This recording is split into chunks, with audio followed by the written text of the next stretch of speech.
c'est vrai que sur ce Boston-Miami, c'est un peu la clé. Je pense qu'on n'a pas besoin de trop développer. À mon avis, Boston va passer, hein, vu ces blessures-là, vu le fait qu'il n'y aura pas Jimmy Butler. Voilà, Miami toute l'année, même avec Butler, a été assez irrégulier. Les fameuses irrégularités de la saison régulière de Miami. Je crois qu'ils n'ont pas très bien compris le concept un peu, le concept sémantique. Mais non, mais même avec Butler, il était assez régulier. Mais on s'est tous dit, bon, sur la fin de saison, en playoff, ça va refaire comme d'habitude. Et en tout cas, il y avait ce potentiel. Il y a toujours ce potentiel avec Spoelstra et avec cet effectif du Heat.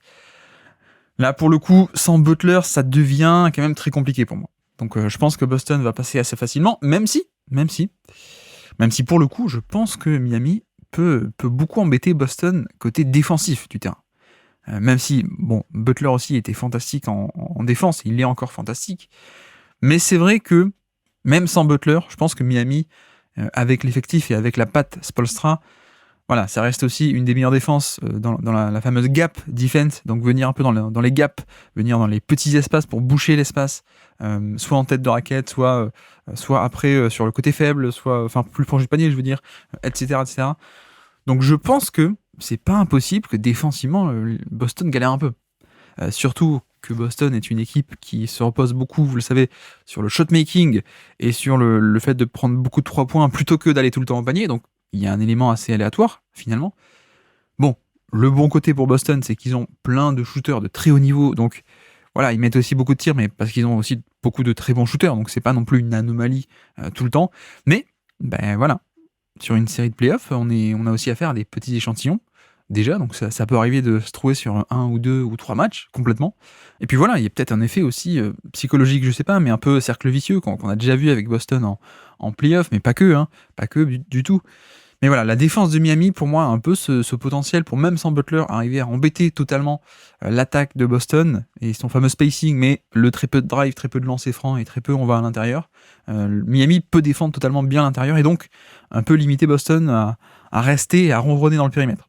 Et soit ils vont mettre les tirs, comme ils l'ont fait toute cette saison, soit ça peut bloquer. Et avec en plus certains choix qui sont des choix intéressants aussi, finalement, de la part de Spoelstra. Parce que Butler n'est pas là, donc on va forcément faire des choix de joueurs un peu plus unilatéral, j'allais dire. Non, c'est pas ça, mais en fait, il va y avoir du choix sur soit un joueur totalement offensif et des configurations un peu plus offensives, mais nul en défense, soit l'inverse. Et notamment, qu'est-ce qu'on peut imaginer ? J'arrive assez bien à imaginer une série et une configuration où pas mal de minutes de Butler sont reprises par Haywood A. Smith, qui avait déjà pas mal de temps de jeu, hein, mais en plus sur une série contre Tatum et Brown, c'est le match-up parfait également. Donc j'ai pas de mal non plus à voir ce choix-là fait, c'est-à-dire plutôt qu'aller chercher des 2-3 joueurs offensifs par-ci par-là, ou de faire beaucoup jouer certains joueurs offensifs de l'effectif, peut-être un peu plus insister avec une configuration très défensive, pour le coup. Mais voilà, comme dit aussi, pour moi, la question c'est à quel point, d'où va venir l'attaque, finalement. Parce que sans Butler, c'est quand même très limité. Adebayo n'est pas un créateur primaire de premier ordre, ni pour son scoring, ni pour son playmaking. Donc on a ça, on a le fait que Kyle Lowry est plus là, oui, bon, ça bien, ça évidemment. Mais non, il y a plus. C'est pas qu'il y a plus, c'est qu'on a Tyler Hero qui donc est propulsé plus haut dans la hiérarchie. J'ai pas non plus totalement confiance à un Tyler Hero en termes de création. En tout cas, si lui remonte dans la hiérarchie, bon, en tant que première option, en tant que créateur majeur, c'est pas top, mais surtout, qui est-ce qu'on a derrière, quoi. C'est aussi ça le problème, c'est que quand Hero, qui est un bon créateur, remonte dans la hiérarchie, il y a quelqu'un d'autre aussi qui remonte à sa place. Et c'est vrai que la capacité de création offensive de Miami, c'est un peu limité. C'est un peu limité. Bon voilà, je veux pas faire trop long sur cette série. Je pense qu'on a à peu près tous les mêmes points clés, que sont le potentiel défense très intéressant et potentiellement vraiment Boston peut être embêté pour moi. Et vraiment beaucoup.